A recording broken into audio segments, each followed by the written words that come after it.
اس میں اپنی نماز اور پھر اپنے بچوں کی نمازوں کو یاد رکھنا جن کی ہم تربیت کر رہے ہیں، یہ ہمارے لیے ایک مشکل مرحلہ ہو جاتا ہے. پھر آپ دیکھیں کہ کچھ بچے ایسے بھی ہوتے ہیں جو ان کو ہم گیم ٹائم دے رہے ہوتے ہیں اور کئی دفعہ ہم بڑی آرگنائز سپورٹس میں بھی لے کے جا رہے ہوتے ہیں. سوئمنگ ہے جو کہ بچے اس ٹائم پہ کئی دفعہ کرنے کے لیے جاتے ہیں. اکثر اوقات یہی وہ وقت ہوتا ہے جب شاپنگ سینٹرز کی طرف بھی رخ ہوتا ہے. کتنی وہاں پہ مصروفیت اور گہما گہمی ہے. ایک ہوتا ہے نا کہ آپ کے دماغ میں ہائی لائٹڈ ہو کہ جی ابھی نماز ہونی ہے، ابھی مجھے نماز پڑھنی ہے. تو یہ چیزیں ایسی ایکٹیویٹیز میں زیادہ انگیج ہونے سے مس ہونی شروع ہو جاتی ہیں. اکثر اوقات ہم یہ بھی دیکھتے ہیں کہ جو مہمانوں کا رخ ہوتا ہے ایک دوسرے کو ملنے کے لیے، وہ بھی یہی ٹائم ہوتا ہے. اور کئی دفعہ ایسا ہوتا ہے نا فیملی میں کہ جی بچوں کے ساتھ ہی جانا آنا ہے، تو وہ بھی ہم اسی وقت کر رہے ہوتے ہیں، یا مہمان آ گئے ہیں تو پھر ہم اس چیز میں انگیج ہو گئے ہیں. بچوں نے ناظرہ کلاس یا قاری صاحب ہیں یا قاریاں ہیں جن سے پڑھنا ہے، چاہے وہ گھر میں آ رہے ہیں. کئی دفعہ آن لائن جو ہیں وہ بھی اسی ٹائم کے قریب جو ہے ہو رہا ہوتا ہے. کچھ لوگ ہیں جو کہ لیٹ رات کو سونے سے تھوڑا پہلے بچوں کے ساتھ ایکٹیویٹی کرتے ہیں. پھر اگر آپ نے ٹیوشن کے علاوہ اگر خود بھی کوئی پڑھائی کروانی ہے، ہوم ورک کروانا ہے، تو وہ بھی اسی ٹائم پہ سارا کچھ ہو رہا ہوتا ہے. تو ان ساری ایکٹیویٹیز میں اب آپ دیکھ لیں کہ سب چیزیں پرائرٹی پہ ہوتی ہیں. ایک نماز ہوتی ہے جو کہ مس ہونی شروع ہو جاتی ہے، اور یہ نماز صرف بچوں کی مس نہیں ہو رہی ہوتی، ماؤں کی بھی مس ہو رہی ہوتی ہے، اور جتنے بڑے لوگ ہیں ان کی بھی مس ہو رہی ہوتی ہے. کئی ایسے کلبز مجھے نظر آتے ہیں جس میں وہ نماز کے ٹائم پہ نماز کا وقفہ دیتے ہیں. یا ٹیوشن پڑھنے اگر کوئی جا رہا ہے تو کیا ایسا ٹیچر ہے جو کہ خود بھی اپنی نماز پڑھ رہا ہے اور بچوں کو بھی نماز کی طرف ترغیب دے رہا ہے.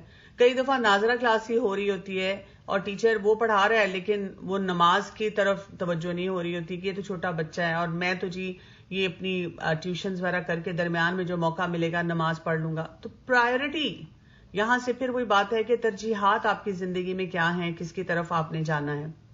اس سے ہمیں یہ بھی پتا چلتا ہے کہ ایک اسکل جو ہمیں سیکھنے کی ضرورت ہے وہ ہے ڈیسیژن.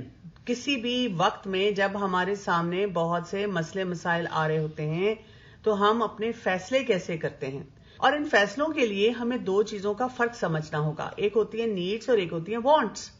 یعنی نیڈس وہ ہوتی ہیں جو ضروریات ہیں جن کو پورا کرنا ہی کرنا ہے، اس میں تو آپ کے پاس کوئی آپشن نہیں ہے. لیکن وانٹس جو ہیں وہ ایسی ہیں، ایسی لسٹ ہے کہ جو ختم ہونے کو نہیں آتی. ہمیں یہ بھی بتایا گیا نا کہ نماز کے وقت کے لیے اگر آپ کو واش روم جانا ہے یا بھوک بہت زیادہ لگی ہوئی ہے تو پہلے وہ ضروریات پوری کر لیں. لیکن یہ جو باقی کام ہیں، جی پڑھائی، ہاں جی پڑھائی بہت ضروری ہے لیکن نماز سے ضروری نہیں ہے. ہاں جی وہ ٹیوشن پہ لے جانا ضروری ہے، اب کیا کریں جی ٹیچر نے یہی ٹائم دیا ہوا ہے، نہیں، لیکن وہ نماز سے زیادہ ضروری نہیں ہے. وہ وانٹس ہیں. ہماری چاہتے یہ ہیں کہ ہمارے بچے ایکسل کریں، ہماری چاہتے یہ ہیں کہ ہمارے بچے بہت سے کام ایسے کریں جن پہ ان کی بہت واہ واہ ہو، یا جو اللہ نے ان کو سکلز دیے ہوئے ہیں اس کے مطابق وہ آگے بڑھنا شروع ہوں. سو نیڈز اور وانٹس کے فرق کو کیسے سمجھیں گے؟ نیڈز وہ ہوتی ہیں جو نیسیسٹی ہے، جس کے بغیر گزارا نہیں ہے، اور اسی طرح سے وہ سروائیول کے لیے ضروری ہے اور اس کو چینج نہیں کیا جا سکتا، اس کا وقت نہیں بدلا جا سکتا، یا جو بھی سچویشن ہے اسی میں اس کو کرنا ہے. اور اگر ہم اس کو پورا نہیں کریں گے تو اس سے بہت مشکل ہمارے لیے حالات ہو سکتے ہیں. اور تمام انڈیویجولز کی بیسک نیڈز وہی ہوتی ہیں، جیسے ہم کہتے ہیں روٹی کپڑا مکان، یہ تمام انسانوں کی نیڈ ہے. ایون تعلیم حاصل کرنا تمام انسانوں کی نیڈ ہے، بس یہ نیڈ ہے. اب وانٹس کیا ہیں؟ جس میں ہماری خواہشات شامل ہو جاتی ہیں کہ کیا کیا ہونا چاہیے اور کیا اس میں ہم چاہتے ہیں. اسی طرح سے یہ سروائیول کے لیے اسینشیل نہیں ہے.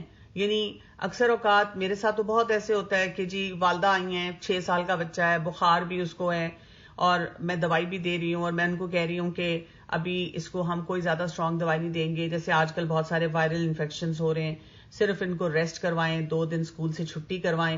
یعنی والدہ کی شکل دیکھنے والی ہوتی ہے، ان کو لگتا ہے کہ ان کی حالت غیر ہو گئی ہے کہ میں نے یہ کیوں کہہ دیا کہ چھٹی کروائیں، کل اس کا کوئی کلاس ٹیسٹ ہے.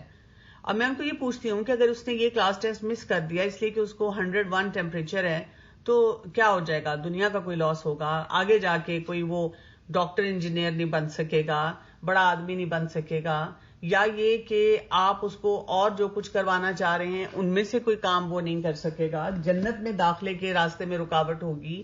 تو نہیں، کچھ بھی نہیں، بس یہ کہ میری چاہت ہے کہ یہ نہ ہو سکے.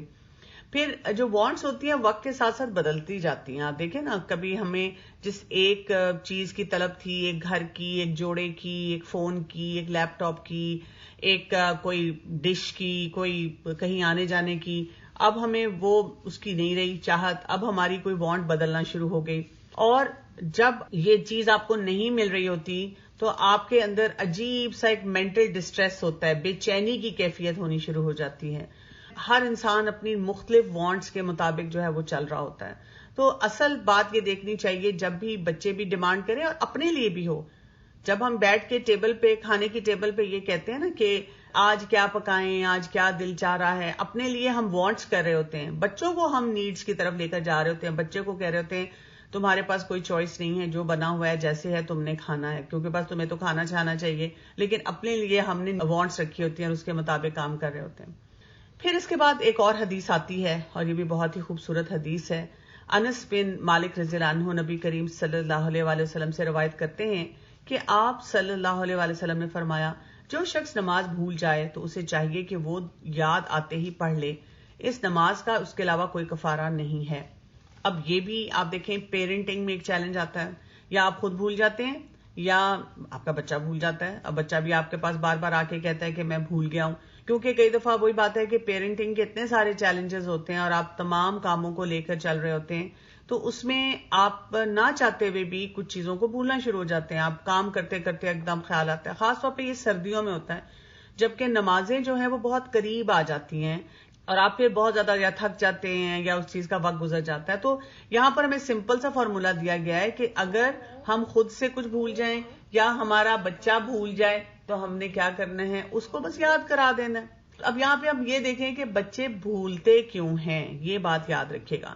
پہلی بات تو یہ کہ ان کی جو میموریز ہوتی ہیں وہ انڈر ڈیولپڈ ہوتی ہیں. یعنی ہمارے پاس جو ہم کام کرتے ہیں، سیکھتے ہیں، وہ پہلے شارٹ ٹرم میموری میں ہوتی ہے، پھر وہاں سے وہ لانگ ٹرم میموری میں جاتی ہیں.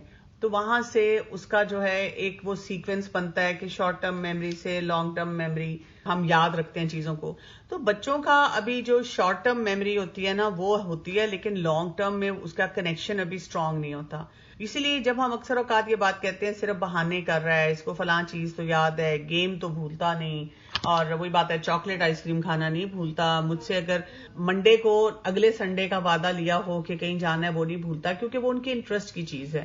یاد رکھیے گا کہ جب بھی ہم کوئی چیز کرتے ہیں نا، جو ہمارے انٹرسٹ کی چیز ہے اس میں ہمارا سکل ٹھیک ہوتا ہے، لیکن جو ہمارے انٹرسٹ کی چیز نہیں ہوتی وہاں پر ہمارا سکل صحیح کام نہیں کرتا. تو بچے سب سے پہلے اس لیے بھولتے ہیں کہ انڈر ڈیولپ میموریز ہوتی ہیں. دوسرا یہ کہ ان کی اٹینشن نہیں ہوتی. کئی دفعہ ہم ان کو جو چیز سکھانا چاہ رہے ہیں، مثلاً وہ اپنی گیم میں بزی ہیں اور ہم اسے لمبے لمبے لیکچر دے رہے ہیں، یا وہ کھیل رہے ہیں یا پڑھائی کر رہے ہیں یا کچھ وہ اپنی سوچوں میں ہیں، تو ان کو بھول جائے گی وہ بات. اس کے لیے بھی میں اکثر یہ ایڈوائز کرتی ہوں کہ جب آپ بچوں کو کوئی امپورٹنٹ انسٹرکشن دیتے ہیں تو ان کے پاس جائیں، ان کے ساتھ آئی کانٹیکٹ کریں اور پھر ان کو وہ انسٹرکشن دیں اور ان سے کہیں کہ اس انسٹرکشن کو ریپیٹ کریں کہ آپ نے ان سے کیا کہا تھا. بچوں کو میموری ٹرکس بھی نہیں آتی. جیسے ہم بڑے ہوتے ہیں نا، ہم کچھ نہ کچھ فارمولاز بنا کے اس پہ یاد رکھتے ہیں کہ میں نے پہلے یہ کام کرنا ہے، پھر ایسے کرنا ہے، پھر ایسے کرنا ہے. آپ دیکھیں اگر آپ تجوید پڑھتے ہیں، ناظرہ پڑھتے ہیں، تو جو حروف کی صفات پڑھتے ہیں اس میں بھی آپ کے پاس فارمولاز ہوتے ہیں.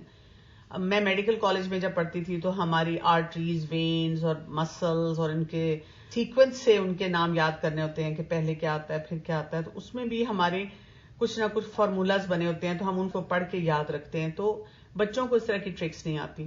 پھر کسی بچے کا کوئی ٹراما ہوتا ہے، کوئی انجری ہوتی ہے، کوئی چائلڈ ہوڈ ٹراما ہوتا ہے ایسا کہ ان کا برین اتنا اسٹرانگ نہیں ہوتا کہ وہ ہر وقت یاد رکھے، اور ان کو بہت عرصے تک ایسا سپورٹ چاہیے ہوتا ہے کہ وہ چیزیں ان کو جو بھولتے ہیں وہ یاد رکھ سکیں. تو جب بچے بھولیں تو ہم نے کیا کرنا ہے، سب سے پہلے تو سلو ڈاؤن کر لینا ہے. یعنی اپنی فرسٹریشن بچوں پہ نہیں نکالنی. بچوں کا جو کنسرن ہے، جو چیز ان کو سکھانے والی ہے، ان کو ریمائنڈ کرنا ہے. نماز کے سلسلے میں یہ بہت ہوتا ہے نا، بہت مدرز مجھے آ کے یہ پوچھتی ہیں کہ کب تک مجھے بتانا پڑے گا. تو میں کہتی ہوں جب تک آپ ماں ہیں. یعنی اتنا تھکا ہوا ہمارا ایکسپریشن ہوتا ہے کہ میں تنگ آ گئی ہوں، ان کو خود کیوں نہیں سمجھ آتی ہے. اسی طرح سے برین بریک بچوں کو چاہیے ہوئی ہوتی ہے کہ سوچ سکیں، ان کو اسٹریچ کرنے دیں، کوئی نیو انفارمیشن دیتے ہوئے ہائپر موڈ میں نہ ان کے ساتھ کریں. اس کو فن بنا دیں، یعنی کوئی رائم بنا دیں، کوئی چلتے پھرتے چھوٹی سی بات کر دیں تاکہ وہ اس کو وہاں سے سیکھنا شروع کر دیں۔ پھر ایک اور حدیث آ رہی ہے یہاں پر، اس میں آتا ہے کہ عائشہ رضی اللہ عنہا روایت کرتی ہیں، میں نے رسول اللہ صلی اللہ علیہ وسلم سے نماز کے دوران ادھر ادھر دیکھنے کے متعلق دریافت کیا تو آپ صلی اللہ علیہ وسلم نے فرمایا، یہ تو خشوع کو اچک لینا ہے جو شیطان بندوں کی نماز میں سے اچک لیتا ہے۔ اب آپ دیکھیں یہاں پر ایک اور کانسیپٹ کی طرف نشاندہی کی گئی ہے کہ جو بچہ نماز پڑھتا ہے یا جو انسان نماز پڑھتا ہے، اب اگلا چیلنج جو اس کا آتا ہے وہ یہ ہے کہ اس کی حفاظت، یعنی شیطان اس اب گھات میں ہی لگا ہوا ہے کہ جیسے ہم نے کوئی اچھا کام کیا تو اس نے وہاں سے ہمارے لیے حالات کو مشکل بنا دینا ہے۔ تو ہم اس کے لیے کیا کرتے ہیں، ہم حفاظت کی دعاؤں پہ توجہ دینا شروع کریں۔ کس چیز سے ہم اپنے بچوں کو بچانا چاہ رہے ہیں؟ شیطان کے وسوسوں سے بچانا چاہ رہے ہیں، شیطانی اعمال سے بچانا چاہ رہے ہیں، نظر سے بچانا چاہ رہے ہیں، جادو سے بچانا چاہ رہے ہیں، یعنی ہر قسم کی ایسے شر سے ہم بچوں کو بچانا چاہ رہے ہیں۔ اور ہم کیسے پروٹیکٹ کرتے ہیں؟ صبح شام کی دعائیں ہیں، رقیہ ہے، اسی طرح مسنون اعمال ہیں کرنے والے، اس کے ساتھ ساتھ ہر موقع کی جو دعا ہے اس کو بچوں کو عادت ڈالنا کہ وہ بھی پڑھیں اور ہم بھی پڑھنا شروع کریں۔ جہاں پہ ہم ہیلپ لیس محسوس کرتے ہیں یہ وہ جگہ ہوتی ہے جہاں پر ہم کثرت سے دعا کریں۔ یعنی آپ دیکھیں ٹیکنیکس بھی جو ہوتی ہے نا وہ ایک حد تک کام آتی ہے نا، اگر ٹیکنیک پر ہمارا اتنا کلی بھروسہ ہو جائے کہ ہم کہ بس اب جو ٹیکنیک میں نے اختیار کی تو اب سارے مسائل جو ہیں اس کے مطابق حل ہو جانے، تو پھر آپ دیکھیں یہ تو ہمارے لیے بہت بڑی مشکل ہو جائے گی۔ جب ہمیں لگے کہ اس طرح کی چیزیں ہمارے لیے مشکل ہو رہی ہیں، ہم بچوں کو نہیں کر پا رہے، تو ہم نے وہاں پہ سمپلی اپنے آپ کو اللہ کے حوالے کرنا ہے اور بہت دعائیں مانگنی، کثرت سے دعائیں مانگنی۔ جتنی زیادہ ہم دعائیں مانگیں گے تو ہم دیکھیں گے کہ اس سے پھر مشکلات جو ہیں وہ کم ہونا شروع ہو جاتی ہیں۔ اب ہمارا چیلنج جو کچھ بھی ہم کر لیں یہی رہتا ہے کہ جی ہماری فیملی نہیں انوالو ہوتی، اور وہی بات جو میں لاسٹ ٹائم بھی کہہ رہی تھی، کوئی انسان نماز کی اہمیت کو سمجھ رہا ہے اسی خاندان میں اور کوئی نہیں سمجھ رہا۔ کوئی شخص ہمیں اتنا کچھ کہہ دیتا ہے کہ یہ کیوں اور ایسے کیوں اور یہ نہیں کرنا، اور کوئی شخص جو ہے وہ ایکسٹریم لیول پہ جا کے اتنی سختی سے بچوں کو بھی سکھانا چاہتا ہے کہ جس سے بچے بھی تنگ ہونا شروع ہو جاتے ہیں۔ بچے جو ہیں وہ نہیں اس طرح سے کرنا چاہ رہے ہوتے، لیکن زیادہ چیلنج یہ ہوتا ہے کہ جی ہمیں یہ بہت سننے کو ملتا ہے کہ تم بچوں کو مولوی بنا رہی ہو، یا تم بچوں کے ساتھ بہت زیادہ سختی کر رہی ہو، بہت ایکسٹریم رویے پہ جا رہی ہو۔ اب ہم نے نماز بھی سکھانی ہے، ہم نے اللہ کے حکم کے مطابق بچوں کو پالنا ہے۔ اس کے لیے ایک کوالٹی جس کو آپ سب کو پریکٹس کرنا ہوگا وہ ہے مینٹل اسٹرینتھ، یعنی وہ ہمارے اندر قوت اور طاقت ہو جس کے ذریعے ہم بچوں کو صحیح طرح سے پال سکیں۔